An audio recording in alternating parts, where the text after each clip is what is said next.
Well, howdy there, daylight burners. Happy Wednesday.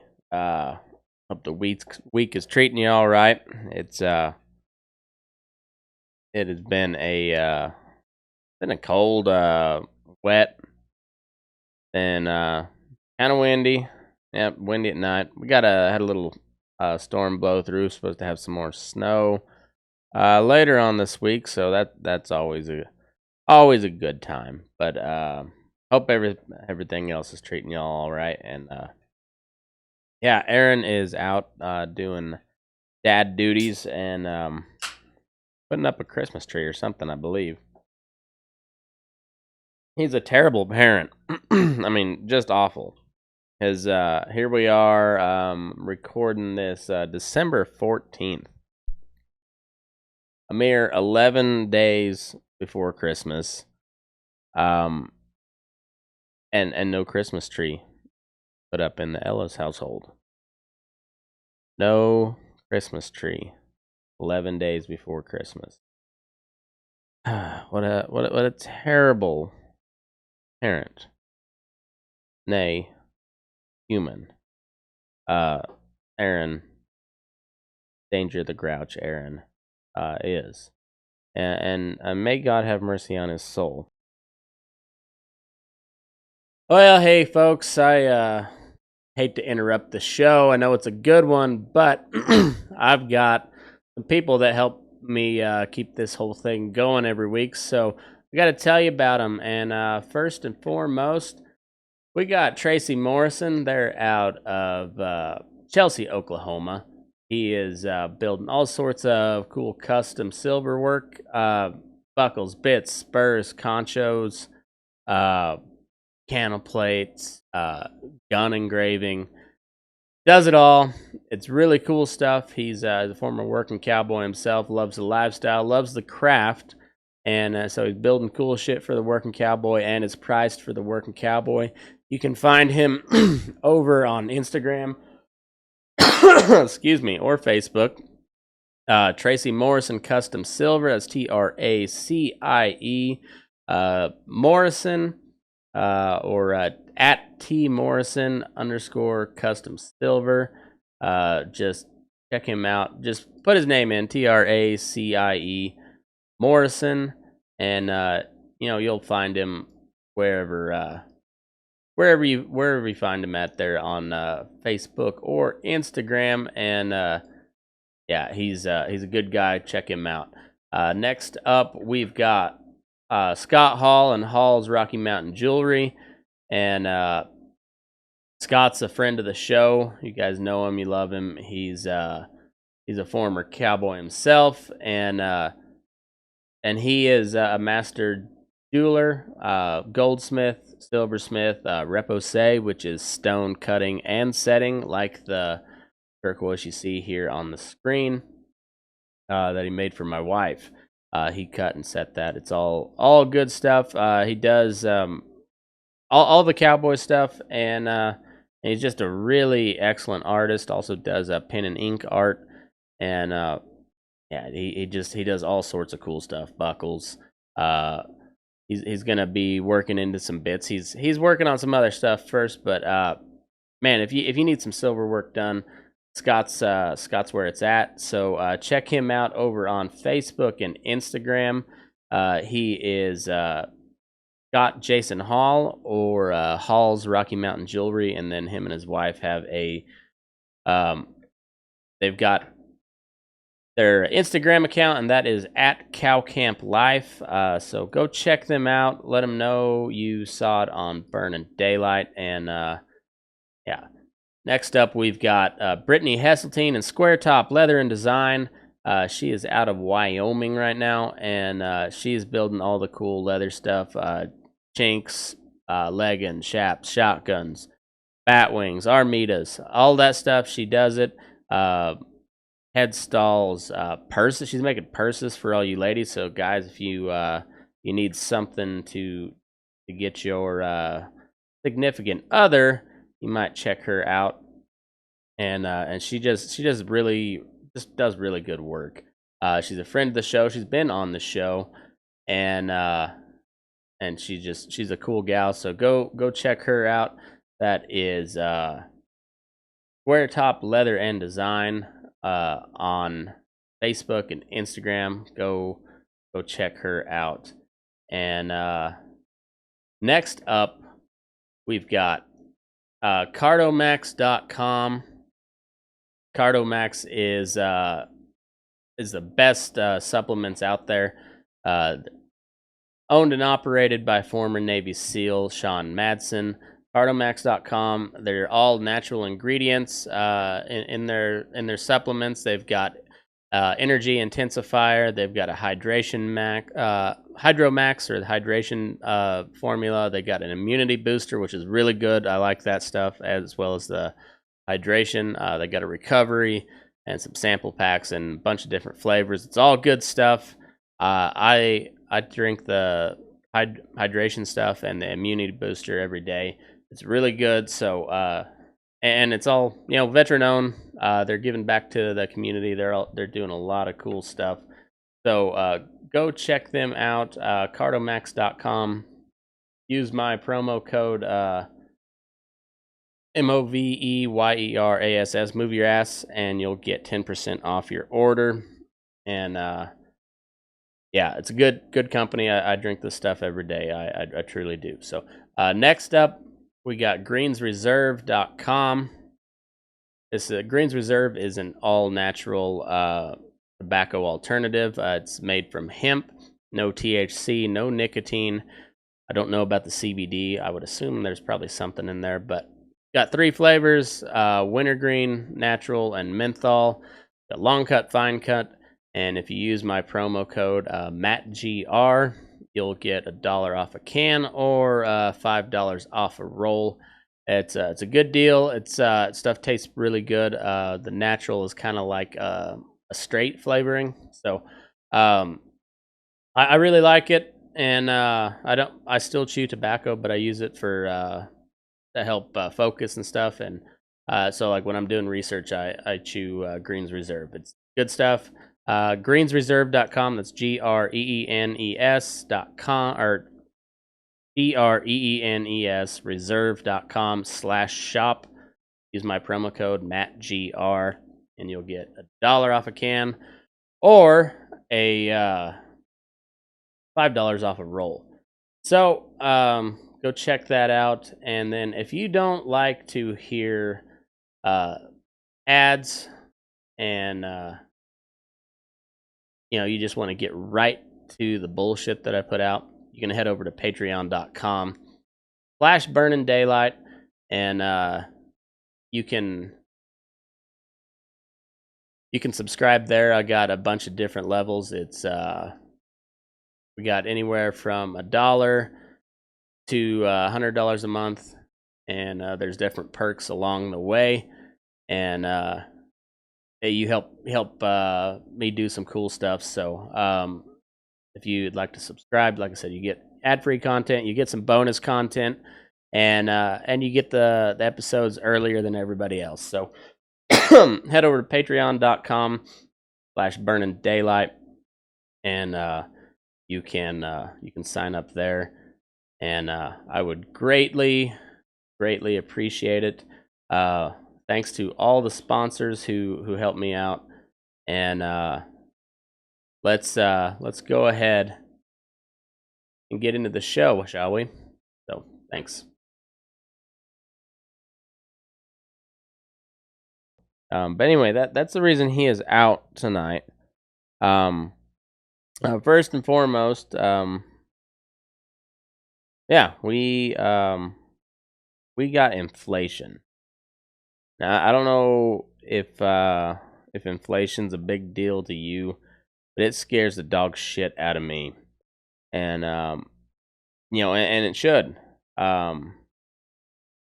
Here's an article from the New York Times that we'll go ahead and get into, and it's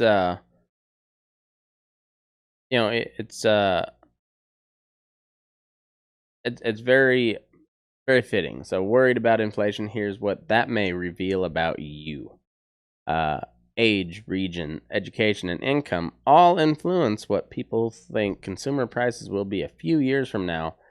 That creates a policy puzzle. Who is worried about inflation? Older Americans, for sure. The young, not so much.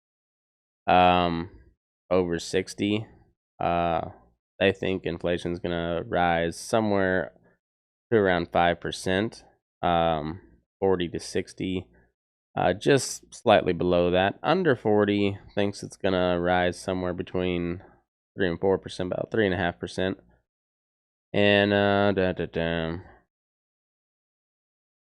people in low-income families are more concerned than the richer ones. I wonder why that would be.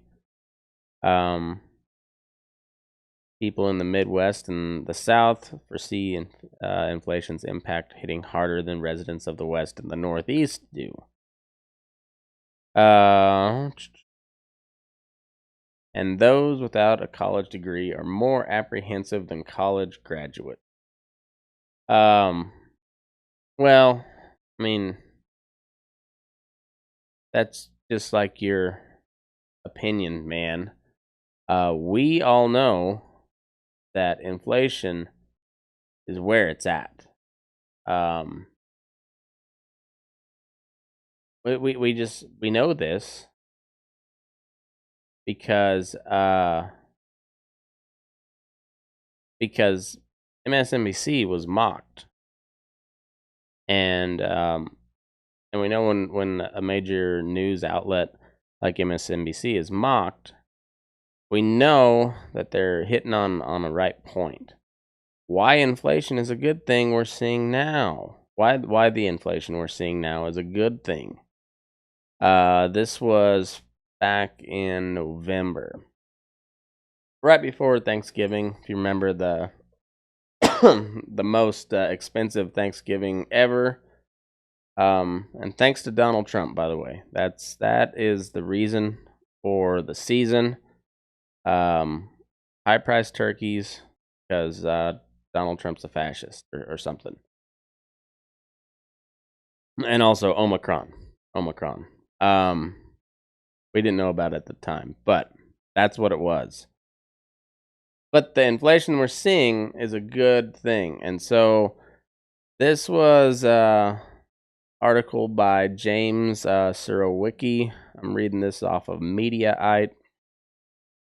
And it was an excerpt. Of course, having the price of something you buy a ton of rise 10 to 20% in the matter of months hurts. But that's the point. It's enough to talk about the inflation we actually do have. Inflation we haven't really had to deal with for more than a decade. You don't need to, as it were, over-egg the pudding. Same time, any discussion of inflation needs to include the context in which it's happening. Historically, recessions have left Americans poorer, not better off, but the COVID recession was different. I think I missed a part. No, I didn't. As people shifting their habits drastically in response to the pandemic, they spent much less and saved more. Even though millions of Americans lost their jobs, enhanced unemployment benefits and stimulus payments left many of them better off, not worse, and the stock market, after initially falling, boomed. And, yeah. Inflation is a good thing. Because what you see, the inflation that we have here has already, see, here's what happened. The pandemic hit, and we had to give a bunch of money to the American people, so they passed a stimulus bill, like $2 trillion worth or something like that. Something around 20 to 25% of all the U.S. dollars that have ever been created have been created in the last year. And normally, before 1971, for that to have happened, you'd had to have a massive influx of gold because that was what our currency was backed by. Now, that's not the case. So when Donald Trump and Republicans and Democrats in Congress pushed through these stimulus bills to give money to the American people, that's what started this particular wave of inflation. And what happened when they passed that bill and gave all that money to the American people? Well, companies like the NBA and the airlines, NFL, major corporations got small business loans on the taxpayer dime, and the American people got, what'd we get? 2,600 or something with our kids. I think it was something along those lines. And meanwhile, the NBA got millions, if not billions, along with baseball, NFL. I don't know if NHL got any money or not. I'm not sure if we is that considered an American sport? Is that an American owned sport? I know most of the teams are in the US, but is that still like, does Canada own copyright value on on the NHL or just hockey in general? Do we have to pay royalties to the Canadians to use hockey in America? These are the questions that we need to find out. And when I run for president with Lauren Boebert as my VP nomination or my VP pick, we'll be talking about this this whole Canada hockey franchise thing, and we'll get to the bottom of it,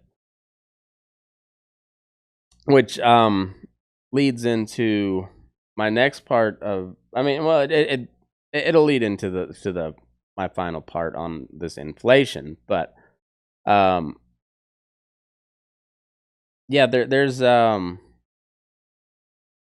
the headlines have been just extremely helpful, and the articles that go along with the headlines have been just truly helpful as to how to cope with this copious amounts of inflation, which is at a 40-year high. The highest it's been since 1982, I believe, so 39-year high. Over 6% in November. And here's what 8 financial planners say you should do with your money during inflation. This is from Yahoo Finance. Avoid buying a car if you possibly can. Putting off a major purchase may be the right option right now, especially on a new car, says Jay Sigmont, certified financial planner, founder of Mississippi-based financial firm Live Learn Plan. Your car works and it gets you to work, then stick with it. That's because while auto loan rates are low, cost of new cars has surged 11.1% over the past year, according to the Consumer Price Index. But inflation on used cars is even worse, up 31.4% over the past year. Sigmund says, in general, car prices have gotten a bit disconnected from reality, and consumers need to ask themselves if they really need a car right now.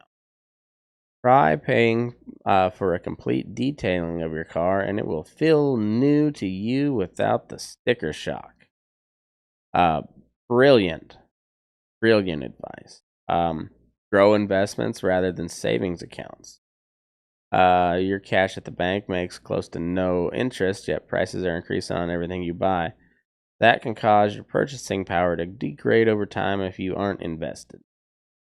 He recommends consumers considering investing in a diversified portfolio that includes investments that will go up with inflation, such as Series 1 savings bonds and Treasury inflation-protected securities tips. So, government bonds, which is how the government typically, it's one way to pay down the debt. So buy more of those. That's how they funded the World War II war movement, or the war machine, was through war bonds and borrowing. But think about buying more veggies. This is another thing. For more than any other strategy, financial planner Elliot Appel recommends shifting what you buy from items that are highly impacted by inflation, items that have escaped the worst of it. Not all items have seen the same rate of inflation, adds Appel, a CFP and founder of Wisconsin-based Kindness Financial Planning. Most consumers, for instance, have noticed grocery bills going up, but much of those cost increases are tied to rising prices for animal-derived products, says Andy Baxley, an Illinois-based CFP with the Planning Center. Experimenting with plant-based dishes is one way to reduce pain at the checkout counter. I am encouraging folks to get creative with their budgets right now. Maybe instead of buying beef, buy chicken, because everybody loves a pussy. Beef prices have risen 20.9% in the past 12 months, according to the latest Consumer Price Index. Chicken prices have increased only 9.2% over the past year, which is a good sign because that means we're like 10% less pussified.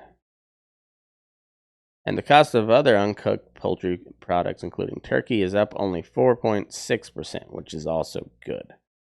Meanwhile, shelf-stable fish and seafood, such as canned tuna, haven't seen any increases.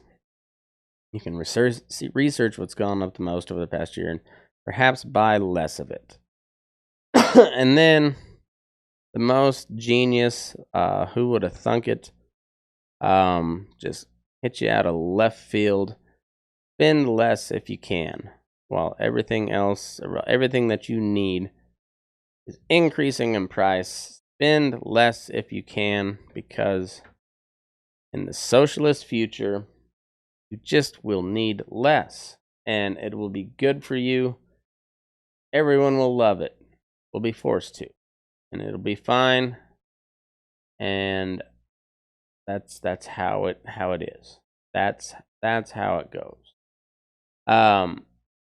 But the cause of all this inflation stems from our neighbors to the north. And this may be possible science situation. I haven't determined for certain, but it's awful squatchy. And this was from the 6th of December. Amid shortage, Canada taps into emergency maple syrup reserves. Global supply shortages have hit toy shops in... what the hell? What are they talking about toy shops for? The Quebec maple syrup producers, the so-called OPEC of maple syrup, I bet you they were the only people that call themselves the OPEC of maple syrup. But hey, good for them.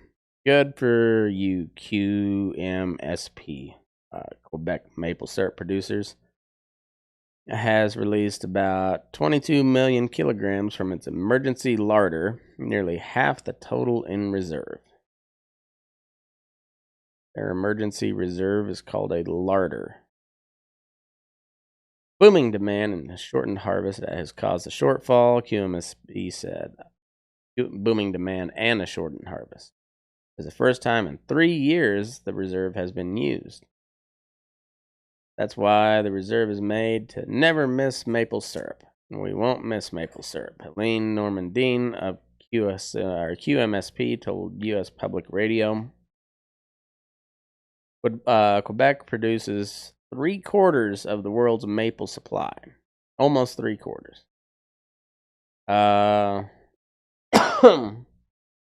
Hey, Canada, maybe you should treat Quebec a little bit nicer. I mean, what percentage of the world's hockey population do they produce? Because if you factor that in, and if it's on the same level as maple syrup numbers, holy shit, man! What else does Canada have, if not maple syrup and hockey? And if Quebec is producing 3/4 of the world's maple syrup, and say they're only producing 20% of the world's hockey players. I mean, that's still, yeah, without those two, what the fuck, Canada? You treat those Frenchies better, I guess, for your own sakes. In 2021, 83 million kilograms of maple syrup was produced worldwide. 60 million kilograms came from Quebec's forests, according to QMSP. And the QMSP is already planning ahead to next year's harvest, where it will tap an extra 7 million trees. Maple sap is tapped directly from sugar maple trees and boiled to concentrate.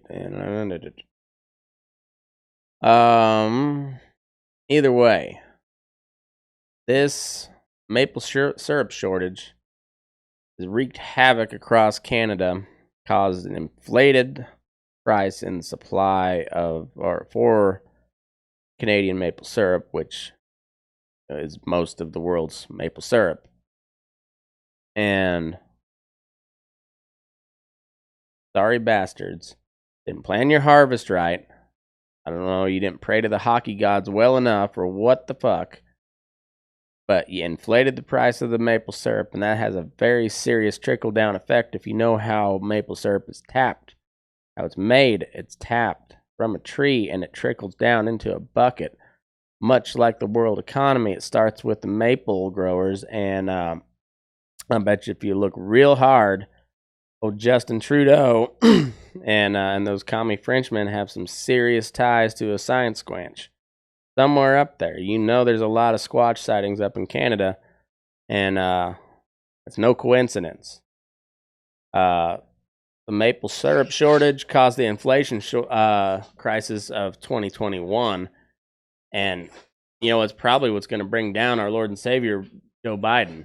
If we're going to be real honest, it's probably going to be the inflation caused by the Canadian bastards inflating the price of maple syrup.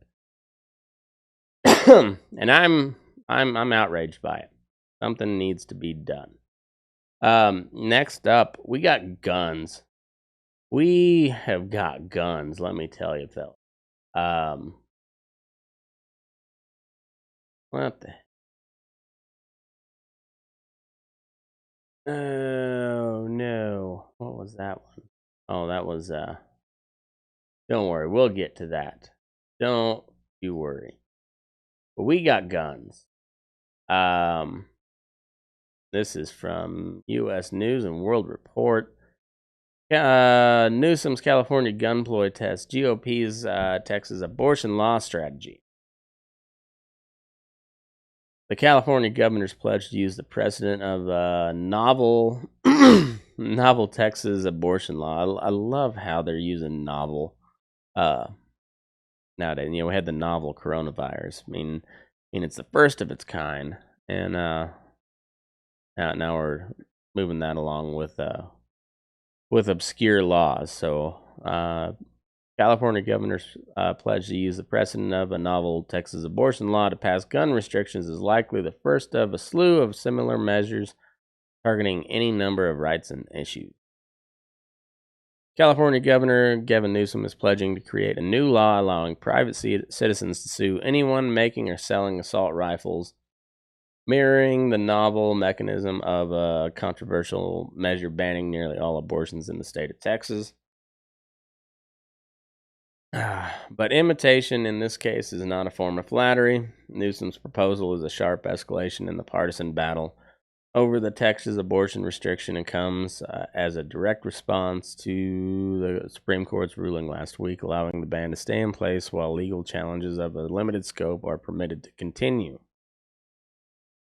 The proposal, while partly a calculated political ploy, may be the beginning of what some legal experts say could be a slew of similar laws using the same mechanism to target any number of rights and issues privileged by both the left and the right.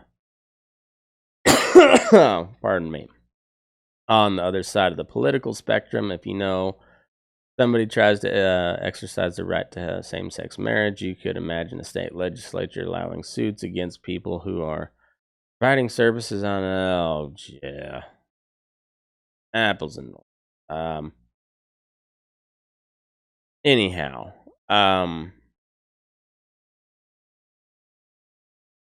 the Texas abortion law is stupid, and it might be stupider than this gun law in California. And I say that only because we grade California on a curve, because we know typically what comes out of the state government there is stupid. So, knowing that, how stupid is it, and what's the reasoning behind it? The justification. And the justification is the Texas abortion law, which in turn is stupid. So we go to the reasoning. Well, their reasoning is because if Texas is allowed to continue with this stupid law, why can't California make their own stupid law? And then if you use that stupid logic, it makes really good sense. So, point California for being the less stupid of the laws, even though I tend to hate that one more. It makes sense from a political point of view only. 100% disclaimer, I'm 100% gun right absolutist. Think you should be able to buy whatever the fuck you can afford, up to and including maybe nuclear weapons. I haven't not got to that level yet, because I don't know. Is there anybody on Earth who can, like one person who could purchase a nuclear weapon? I don't know. So, but anything short of that, I think pretty well is fair game if you got the money for it. And but like I said, if you use the stupid logic and you grade on the stupid curve that is California government, makes pretty good sense. So, I guess kudos to you, Gavin Newsom. You're really sticking it to Texas by driving more of your citizens there. So, I guess you can watch as when the California housing market eventually collapses, and real estate prices just plummet. I bet you old Gav Dog will be he'll be on a buying spree. But hey, this is one step to get you right closer to eternal fortune and fame, Gavin Newsom. So I guess go ahead with it. Next up, Harry Potter is transphobic, or at least I guess at least the author is. In response to an article from the Times UK, the UK Times, she says, "War is peace, freedom is slavery, ignorance is strength, and the penis individual who raped you is a woman." It's a pretty funny play on kind of a paraphrase of a quote from 1984 by George Orwell. Anyhow, this I'm not going to subscribe to the UK Times. Basically, I read it earlier and then it timed out, and essentially now policemen in Scotland, when they arrest sexual assault, not victims, suspects, when the suspect is arrested and they identify as a female, they will be listed on the police report as a female, because that's what really matters. It is awful that a woman was entered against her will and suffered harm and tragedy and all that, but due process is a precious thing, and especially when it comes to the due process of the male species taking over everything, that should be protected at all costs. So when a man so chooses to identify as a woman, especially after they've raped another woman, they should be afforded that luxury of being called a woman because that's what's right in the world. Okay, that's what we ought to do, and cancel J.K. Rowling for speaking out against this. These poor Scotsmen are just trying to be the best and the most sensitive, and they don't need your shit, J.K. Rowling. Okay, they're just trying to score points in the Oppression Olympics. Oppression Olympics, and you just wouldn't know anything about that. So, fuck off, and be better. Okay, be better. Next up, January 6th is still a thing, and I'm telling you it is because the media told me that it is. The big big legacy media that has now, thanks to Liz Cheney, has texts to show that even Trump's closest people were like, what the fuck on January 6th, because, greatest assault on democracy that ever has or ever will happen happened on January 6th, and a lot of people will point to the fact that that these terrorists didn't have guns, but I mean, that's just semantics, bro.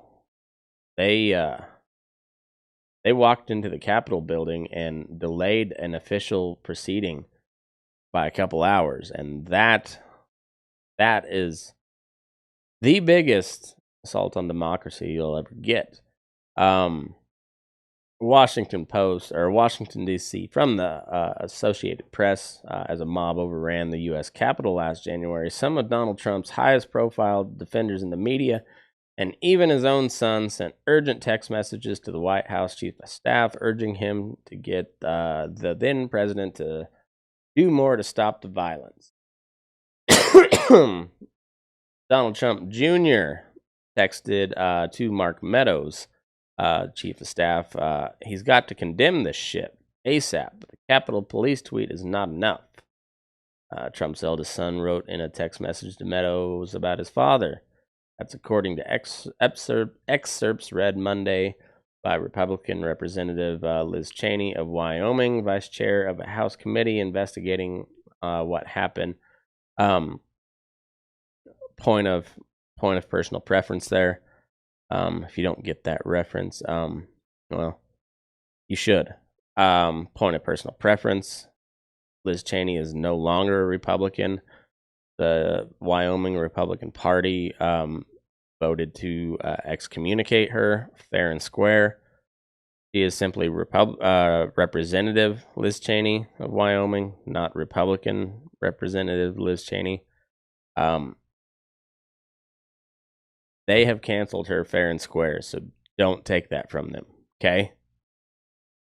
Okay, Associated Press, know you're listening. They excommunicated her fair and square. Earlier on January 6th, before the violence, the younger Trump tweeted that his father has the people over a picture of throngs of pro-Trump demonstrators who gathered in Washington. When word began to surface that the Capitol was breached, Donald Trump Jr. changed his tone, tweeting, "This is wrong and not who we are. Be peaceful and don't start acting like the other side. We have a country to save, and this doesn't help anyone." Spoken like a true domestic terrorist, somebody who is obviously trying to overthrow democracy by saying this is wrong and not who we are. Obviously a ploy to get them to actually riot. Because, reverse psychology works sometimes. 60% of the time. Every time. Laura Ingraham from Fox News texted Mark Meadows, "Mark, the president needs to tell the people in the Capitol to go home." This is hurting all of us. He is destroying his legacy. But on her show the evening of January 6th, Ingram cited false claims that the rioters included leftist provocateurs, saying they were likely not all Trump supporters. And there are some reports that Antifa sympathizers may have been sprinkled throughout the crowd, which I don't know if that's a false claim or not. I think that is a disputed claim at best. However, I don't know if anybody cares what Laura Ingraham says. Sean Hannity, also on that same level. I'm not sure anybody cares, but Sean Hannity says, can he make a statement? Ask people to leave the Capitol. Then, during his show on the evening of January 6th, Hannity said those responsible for the attack must be arrested and prosecuted to the full extent of the law, but also quickly raised concerns about law enforcement wasn't ready for what happened. I don't care if the radical left, radical right, I don't know who they are. They're not people I would support. So how were officials not prepared? Got to answer that question. How did they allow the Capitol building to be breached in what seemed like less than a few minutes? Well, let me tell you how, Sean Hannity. It's because Donald Trump used his magic voodoo powers and his 11th degree chess to make people think that the whole part about going home actually meant storm the Capitol. This is Witchcraft 101, man. Come on. Get with the times. Obviously, biggest attack on democracy ever in the history of the universe, and probably several parallel universes. Just going on sheer probability. Easily worst day in history. Ashley Babbitt was trending on Twitter today too, because that's how bad January 6th is. Okay. Omicron next up. Omicron variant. We finally got our first death from the Omicron. We waited a long time. It seems like it's been almost 2 weeks since we heard about it coming out of South Africa, but we finally got one dead in the UK. Rest in peace, brother. But now we know that we can officially shut down again, and that is a weight lifted off of everybody's shoulders, but not that guy's chest, because he sacrificed for us all so that we could shut down again. Rest in peace, Saint Omicron. And to end the show, we have got Let's end it with Florida man. Florida man is the best man. Florida man Ron DeSantis wants $8 million added to the budget to ship illegal aliens out of Florida to Deep Blue, Delaware, and Martha's Vineyard. This is from notthebee.com, which is counterpart to the Babylon Bee. Quite brilliant, honestly. Babylon Bee, as you know, is a hilarious satire news website. And Not the Bee is a counter to that, where same company owns it and everything, where it is a 100% real news site with headlines that seem so ridiculous that they might be Babylon Bee headlines, such as this one. So this is from Harris Rigby, Rigby, a little different style of reporting that they do. Ronnie D always knows exactly what to do to trigger the left, borrowing from the most based U.S. Senator Ted Cruz. Florida Governor Ron DeSantis has asked that the budget in Florida this year include an extra $8 million to bust illegal aliens out of Florida. The destination is the strategic part of the plan, however. And he says, in yesterday's budget, I put in $8 million for us to be able to transport people here illegally out of the state of Florida. Somewhat tongue-in-cheek, but it is true. If you sent them to Delaware or Martha's Vineyard, or some of these places, that border would be secure the next day. Hilarious. Making a very sound political point with taxpayer dollars and the lives of nameless, faceless brown people who, man, I kind of like this move. I really do, because it's thumbing his nose at the federal government, and it almost makes me want to overlook the fact that he's asking for more taxpayer money, and also that it just the sadness that it's a bunch of people who were how that works. I'm not exactly sure, but a bunch of people at the border end up getting shipped all around the country, and yeah, sometimes just dropped off in random cities, including Florida. A lot of times in conservative states, and so, I mean, I'm a fan of DeSantis fighting back, but what a sad situation. I yeah, it's that's not a fun one. But I guess it is what it is, and